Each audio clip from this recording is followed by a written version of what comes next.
One day, I was given a terminal diagnosis. On my 27th birthday, I collapsed at work, and following the examination, the results were dire. Despite feeling completely healthy, it turns out my body disagreed. I was told I had only 1 year left to live.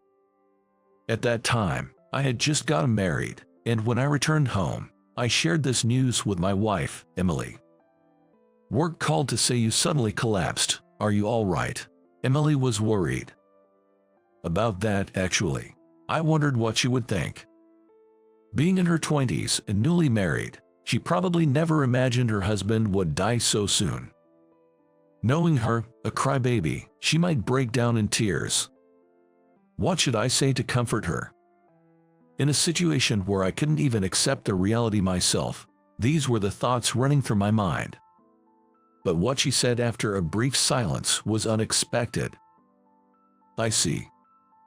Far from crying, she showed no sadness, just an expressionless face. I couldn't understand what she was feeling at all. Then, as usual, she said, "Dinner isn't ready yet, so you can go take a bath first," prompting me to act as usual. Despite feeling uneasy about her reaction, living life as usual helped me forget the unbelievable reality. But a few days later, that unease became a certainty. When I returned from work, Emily said, "I need to talk to you." Her expression was very serious, and I thought she wanted to talk about my illness. She must not have been able to sort out her feelings because it was all so sudden. I felt the same way. I had been thinking about how she would have to continue the life we were supposed to share together alone, and how we would spend our remaining time. However, what she presented was the opposite of my thoughts. "Please divorce me." With those words, she handed me the wedding ring. I was as shocked as when I received my terminal diagnosis, maybe even more so, and I couldn't find the words to respond. I thought we had a good relationship, not just before marriage, but even recently. I never dreamed she would ask for a divorce. I almost asked, "Why?" but swallowed the words. I realized there could only be one reason. Even though I've been given a terminal diagnosis, I'm healthy now, but eventually, I won't be able to live on my own. Supporting me through that would be too much to ask. It's natural to want to escape. Emily is still only 27. Of course, she wouldn't want to be tied down by her husband's illness. Knowing this, I couldn't refuse. "Okay." I responded and took the wedding ring. My life changed drastically that day. I was supposed to walk the same path with my wife. But now, I walk alone towards death. If only I hadn't fallen ill, none of this would have happened. Why did this have to happen to me? After the divorce, I thought about this a lot. Once I could no longer live on my own and had to be hospitalized, these thoughts became even more frequent. I reminisced about everything from when I met Emily until now. We met during college in a literary activity. Ever since I was a kid, I preferred reading books over playing outside with friends. As I read various books, I became fascinated with creating worlds that didn't exist in reality, and I started writing my own. In school, I was known as serious and quiet, and I didn't have many friends, but the literary activity, where fellow enthusiasts gathered, was truly enjoyable. It was during my second year when Emily, then a freshman, joined a club. Emily was a bit of an anomaly in the literary activity, as she also participated in the basketball team. She was sociable with many friends and always seemed busy. With her cute face and bright personality, Emily shone like a flower on a high peak. Despite this, she always talked to a quiet guy like me with ease. One day, while I was writing a novel alone in the activity room during a break, she suddenly came up to me. "I'd love to read your novel, James," she said suddenly. Although I had shared my writing with friends, it was rare for someone to express such a desire to read it, so I felt both embarrassed and happy. After reading the part I had just started, Emily commented, The scenery is described so meticulously, it feels like I'm right there. I can't wait to read more. Emily's comments were exactly on the elements I had been focusing on, and I distinctly remember being truly surprised by that. And I couldn't help but feel incredibly happy. "Do you like reading books?" I asked. "Yes, since I was a child. People find it surprising, you know," she replied. I was indeed surprised, but it was evident that she genuinely loved reading. From then on, Emily always asked to see my latest writing whenever we met, and eventually, we started meeting just to show her my work. As our relationship continued, I developed feelings for Emily, but I thought it was impossible and kept quiet. Incredibly, Emily was the one who asked me, "Will you go out with me?"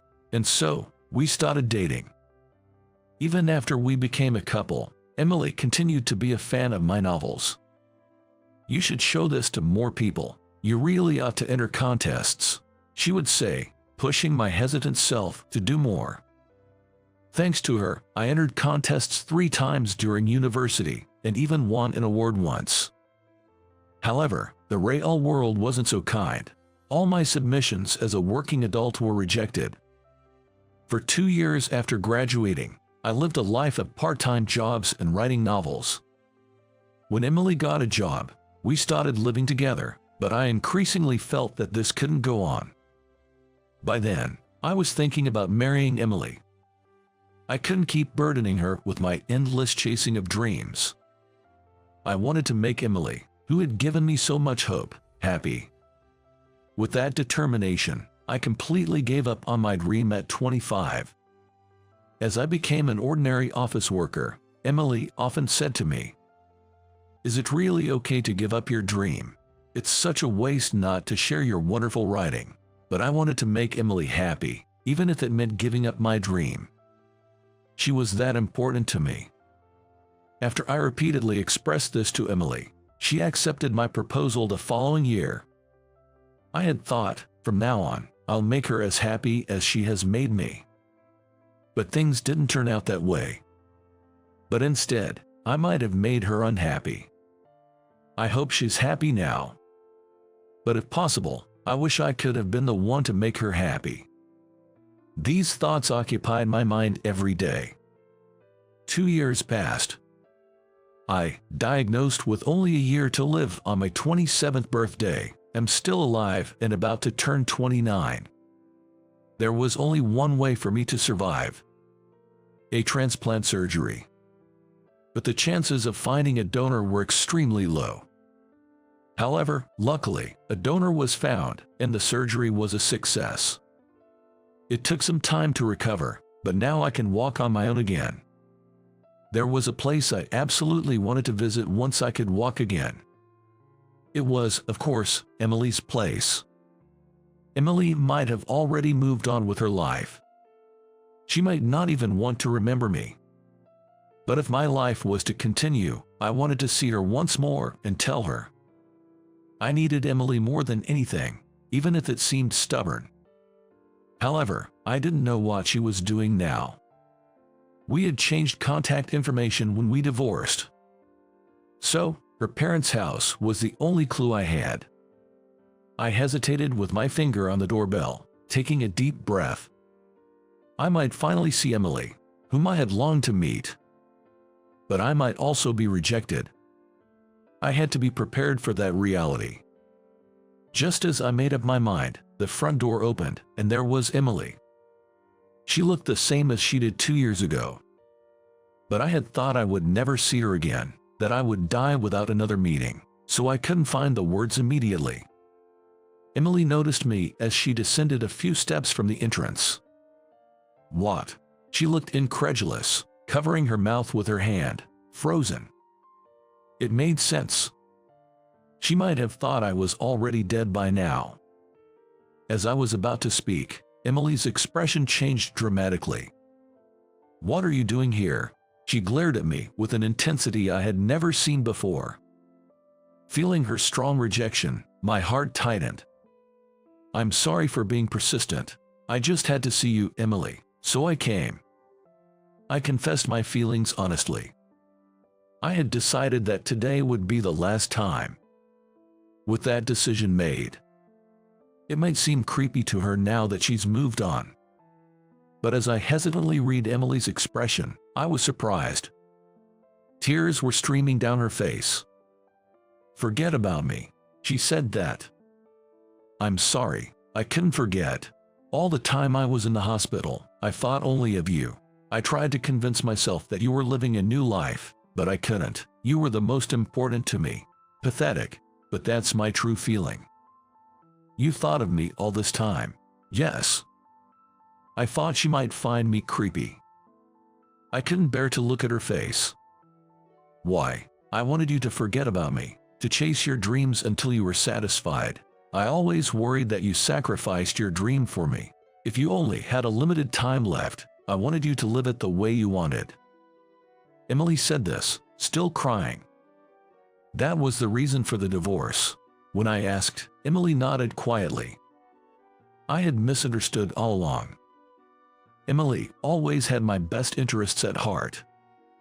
When I told her about my limited time, when she proposed divorce, she thought not of her happiness, but of mine. It was something I should have realized. Emily was always like that. I had always wanted to make her happy with my own hands. "My dream changed a long time ago," I said, and Emily looked at me, wiping her tears.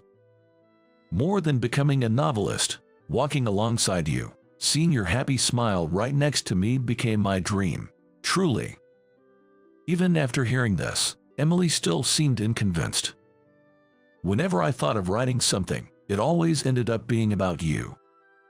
Saying this, I took out some manuscript paper from my bag.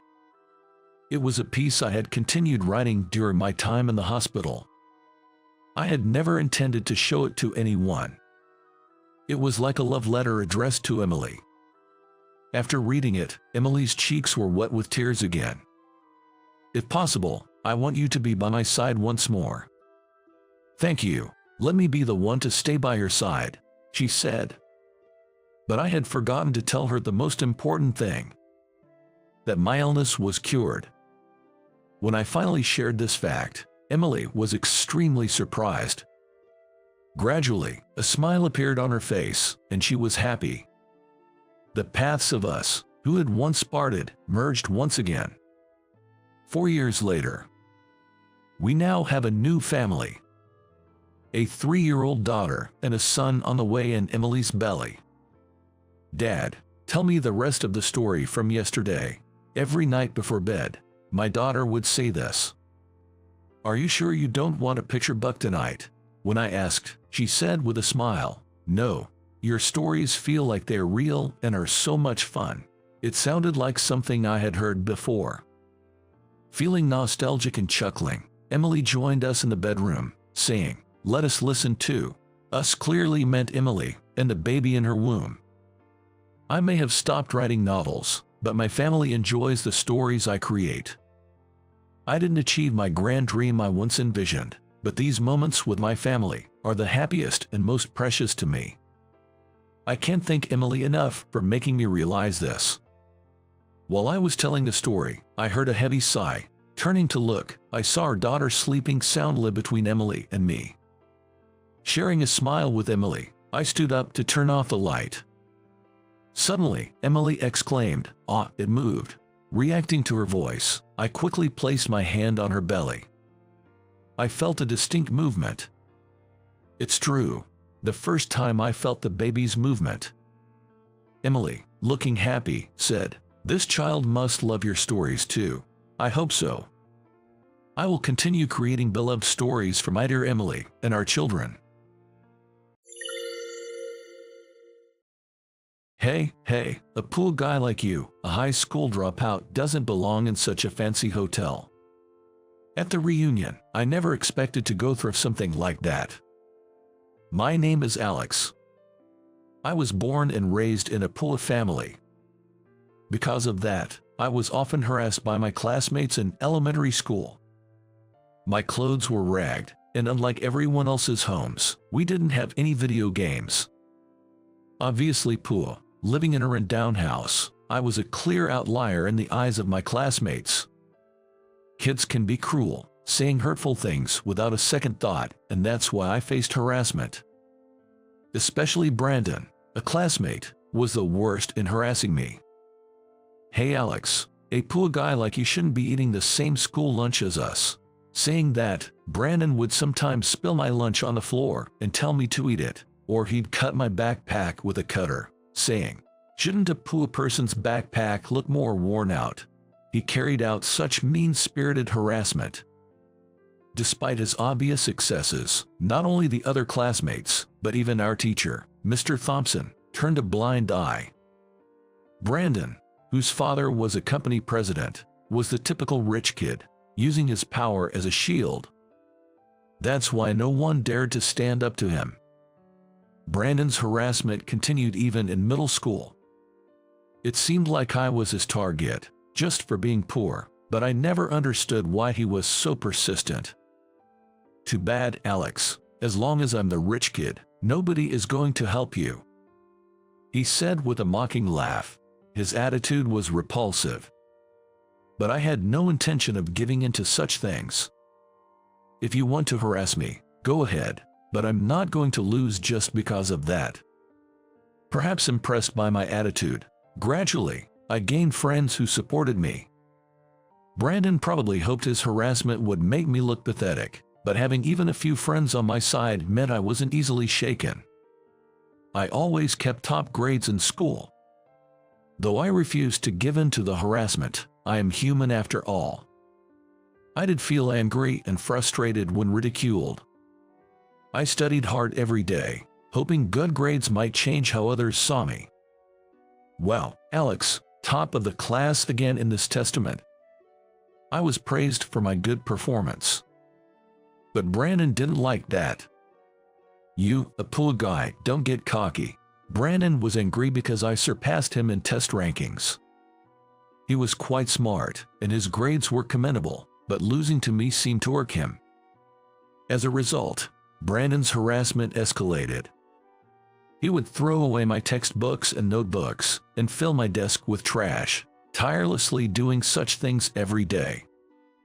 After enduring so much, I couldn't stay silent anymore. "Enough already. Isn't it embarrassing to do such childish harassment in middle school?" I confronted Brandon.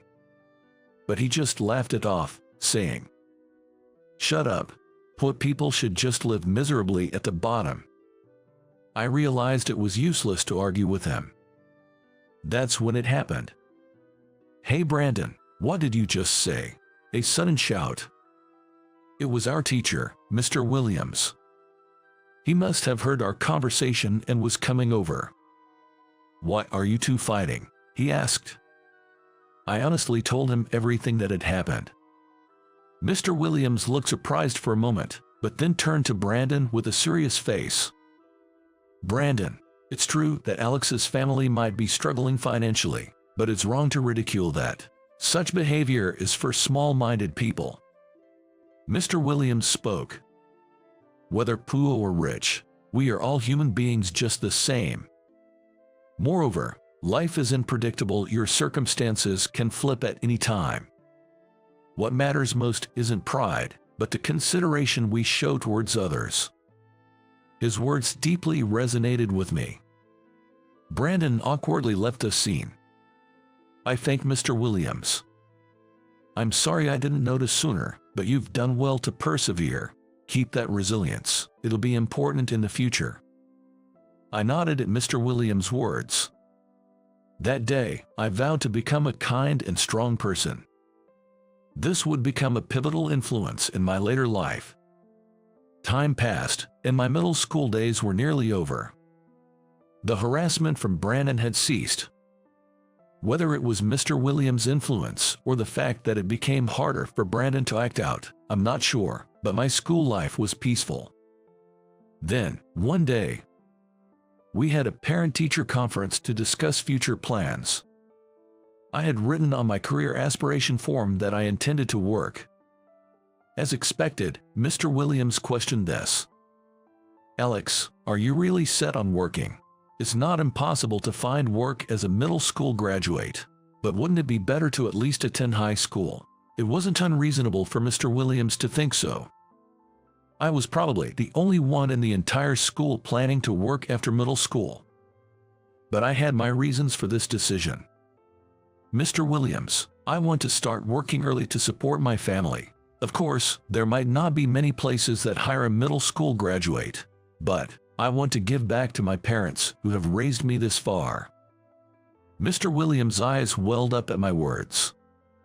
I see. Good luck, Alex, he said, patting my shoulder.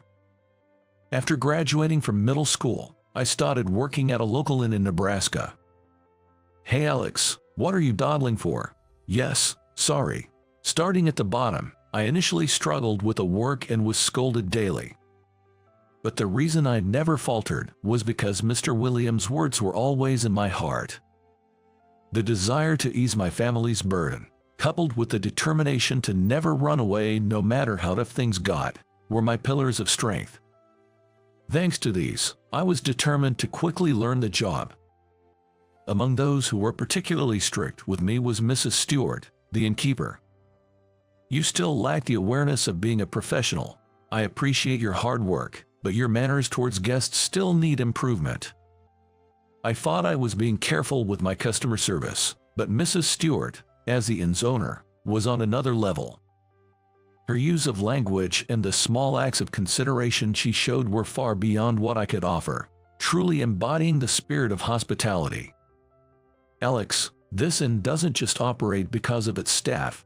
First and foremost, it's the guests who choose to stay with us that allow us to run this place. Her words made me realize something. I had been so focused on my tasks that I hadn't properly looked at the guests' faces. Even if I saw them now, I'd barely remember them. Despite my endurance, I was still lacking in consideration. With Mrs. Stewart's guidance, I changed my approach to work. I started looking guests in the eye when speaking to them and acting with more thoughtfulness. Hey young man, you're doing a good job. Even small acts of kindness add up to make a pleasant experience. That day, I was praised by a guest for the first time. Their words filled me with joy, and I understood what Mrs. Stewart meant. Such thoughtfulness not only pleases the guests but also brings joy to ourselves. Realizing this, I slowly nurtured a spirit of hospitality. Gradually, Mrs. Stewart and the other employees began to recognize my efforts. Recently, Alex, you've really started to smile more. Your smiling service makes even us feel good, said Mrs. Stewart. It's all thanks to your guidance. Honestly, it was tough at first, but now I take pride in my work, I replied. Those words came from the heart. Then one day, after finishing work, I received a call from Mr. Williams on my phone. Hey Alex, always hard at work. How's it going? Are you getting used to the job? I'm managing. Thank you for always caring, I replied. I had been in frequent contact with Mr. Williams even after graduation. He seemed concerned about my decision to start working and often checked in. I'm planning to host a home party soon. Would you like to come? Yes, I'd love to attend. Mr. Williams regularly hosted home parties, inviting acquaintances. And thankfully, I was always invited. Through these events, I had become quite familiar with Mr. Williams' family. 10 years had passed since I started working. I felt I have grown a lot, getting used to the job and even being involved in training new staff. Then, one day, I received a letter. It was an invitation to a middle school reunion. Attendees were asked to RSVP and bring the invitation on the day. The reunion was also going to celebrate Mr. Williams' retirement. I've been under Mr. Williams' care for so long. I should definitely go and celebrate. With gratitude for Mr. Williams in my heart, I confirmed my attendance at the reunion. On the day of the reunion, I arrived at the upscale hotel serving as the venue. Wow, it's really fancy here, fitting for the guest of honor.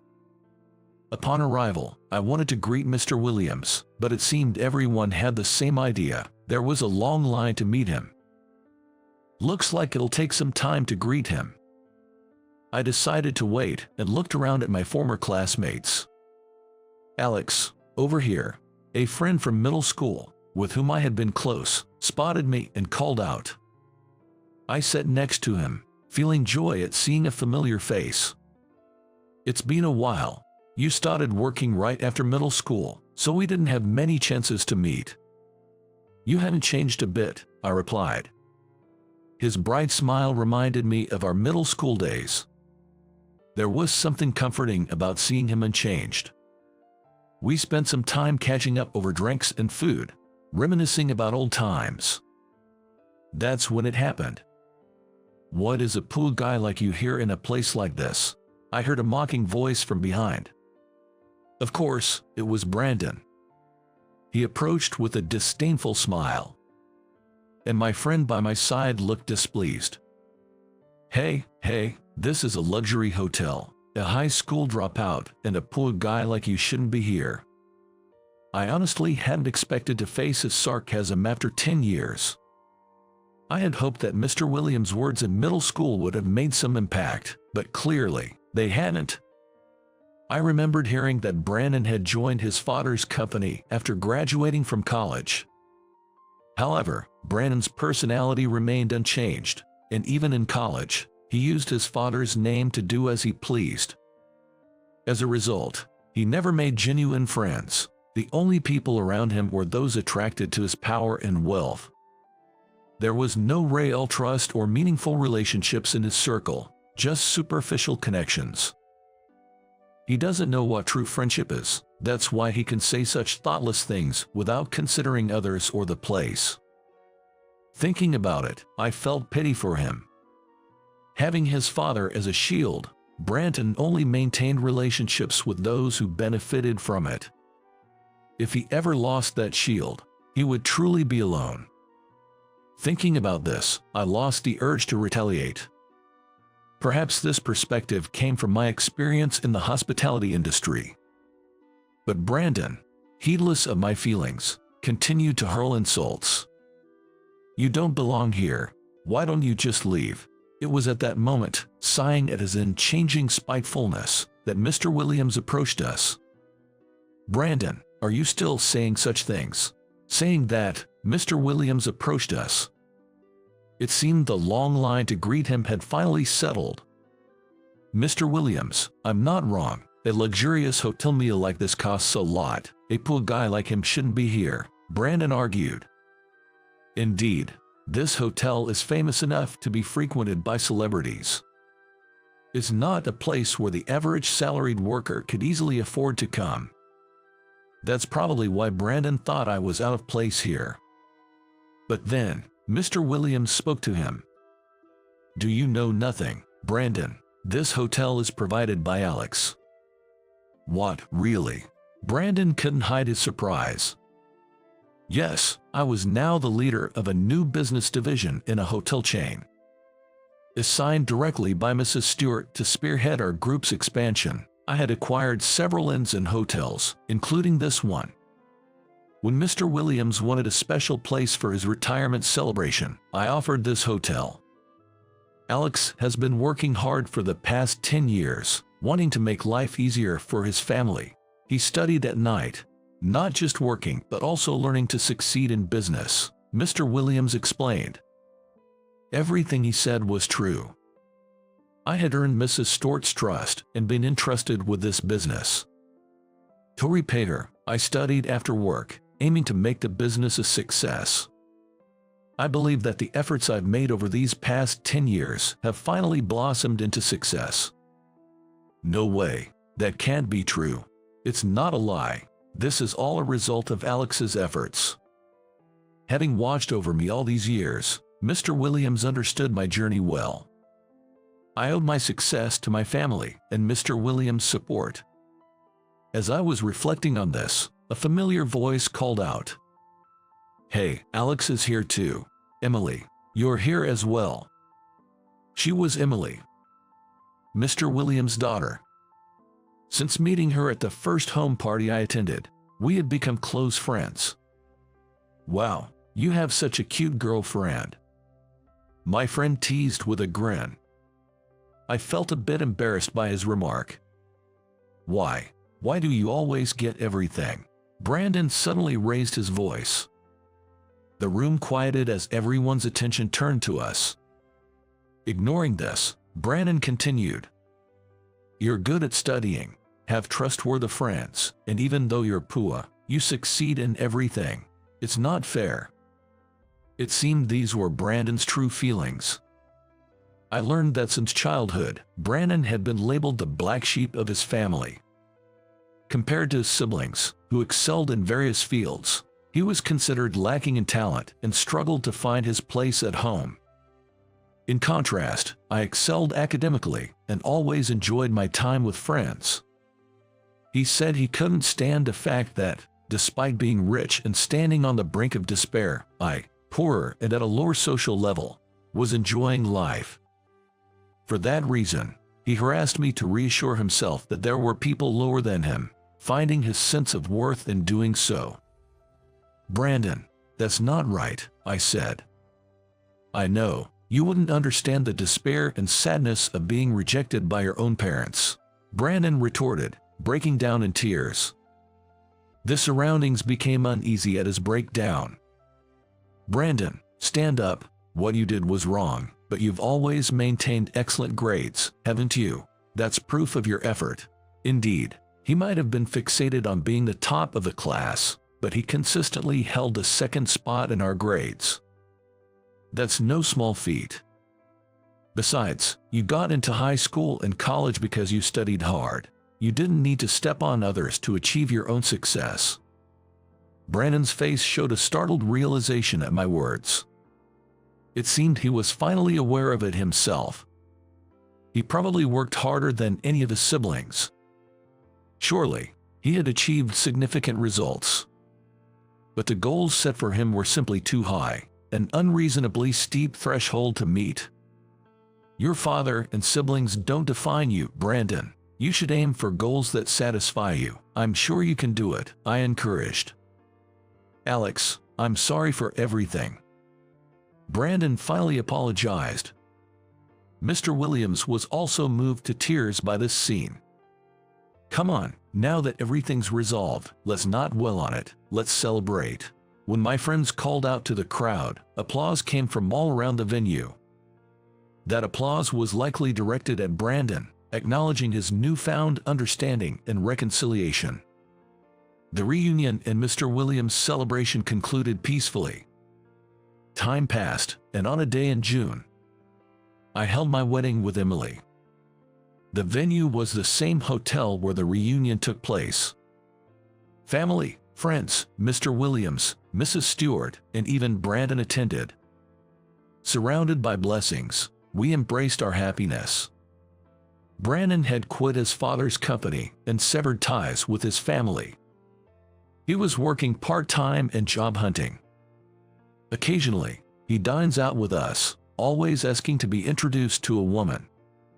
Everyone walks different paths, sometimes straying in the wrong direction. But the common truth is that we can choose our own path. This applies to our value as people, too. Not determined by birth or status, but changeable with our own efforts. Both Brandon and I have engraved this in our hearts. To remember and keep striving, without forgetting this lesson.